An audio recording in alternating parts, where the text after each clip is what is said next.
Suivre la biodiversité de notre planète, c'est un défi immense. Comment est-ce qu'on fait pour surveiller la santé d'écosystèmes gigantesques, souvent complètement inaccessibles? Et si, finalement, la solution la plus high-tech, c'était tout simplement d'écouter? Pour y arriver, les scientifiques sont en train de déployer des milliers d'oreilles infatigables, des enregistreurs acoustiques automatiques. Voilà, ces boîtiers, ils capturent la symphonie cachée du monde naturel, 24 heures sur 24, 7 jours sur 7. C'est ce qui nous ouvre les portes d'un domaine absolument passionnant, la bioacoustique. Sauf que, bien sûr, cette écoute intensive, ça crée un nouveau défi, et il est colossal. Un seul de ces appareils peut générer des téraoctets de données. C'est l'équivalent de plusieurs années de musique en continu. Écouter tout ça à la main prendrait des décennies, littéralement. Alors la vraie question, c'est comment on fait pour transformer ce déluge de sons en informations vraiment utiles? Pour bien comprendre, on va faire simple, on va suivre le voyage d'un seul son, depuis la nature sauvage jusqu'à sa transformation en un point de données. Et ça commence fort, parce que la toute première étape, l'enregistrement, c'est déjà un casse-tête logistique. Il faut que ces capteurs résistent à la pluie, au vent, aux animaux un peu trop curieux, et surtout, il faut qu'ils restent alimentés. L'énergie, c'est un problème constant, tout comme le stockage de ces fichiers audio qui sont juste gigantesques. Bon, une fois que le son est capturé, le vrai processus de transformation peut commencer. D'abord, on nettoie un peu l'enregistrement, on enlève les bruits parasites. Et puis vient l'étape clé, on va visualiser le son. En fait, on va le transformer en image. Et c'est ça, cette astuce, qui va permettre à la fin à l'intelligence artificielle de le classifier. Cet outil magique, ça s'appelle un spectrogramme. En gros, ça traduit un fichier audio en une image où l'on peut voir les fréquences, le temps qui passe et l'intensité du son avec des couleurs. C'est cette conversion qui change tout parce que l'IA, elle est experte en reconnaissance d'images. On lui donne à voir le son. Et voilà comment on passe du simple bruit à de la connaissance pure. Et tout ça grâce à la révolution de l'IA. C'est elle qui va pouvoir analyser ces images de son à une vitesse et une échelle complètement surhumaines. Le gain de temps est juste spectaculaire. Avant, il fallait un expert qui passait des heures et des heures à écouter, un travail hyper lent et assez subjectif. Aujourd'hui, un algorithme peut analyser des milliers d'heures en quelques minutes et le faire de manière totalement objective et reproductible. C'est un vrai bond en avant.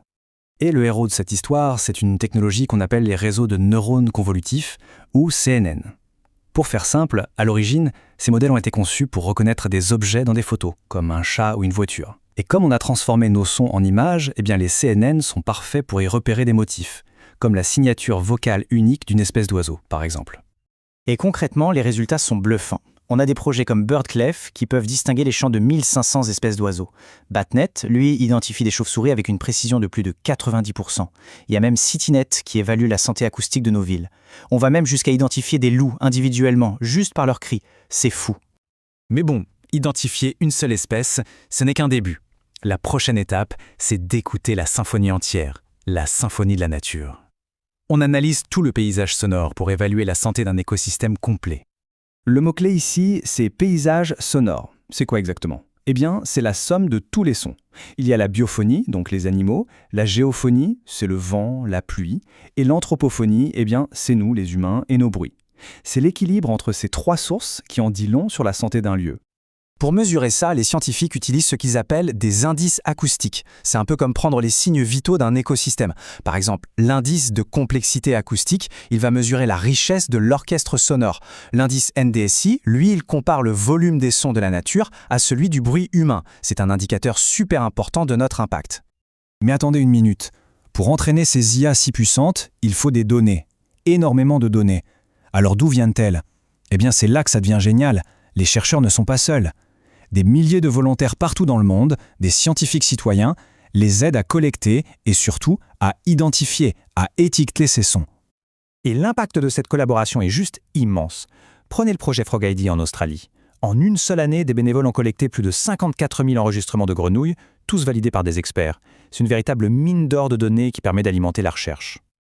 Mais au-delà de ce qu'on fait aujourd'hui, il faut voir plus loin. L'avenir est vraiment à l'écoute. Tous ces enregistrements, c'est un héritage vital, de véritables fossiles acoustiques pour les générations futures. L'idée est fascinante quand on y pense. Chaque son qu'on enregistre aujourd'hui devient un fossile acoustique. C'est une capsule temporelle. Imaginez, dans 100 ans, des chercheurs pourront écouter notre monde, entendre les voix d'espèces qui auront peut-être disparu et comprendre comment nos écosystèmes ont évolué. Et la frontière de cette technologie ne cesse de reculer. On pensait avoir tout exploré? Détrompez-vous.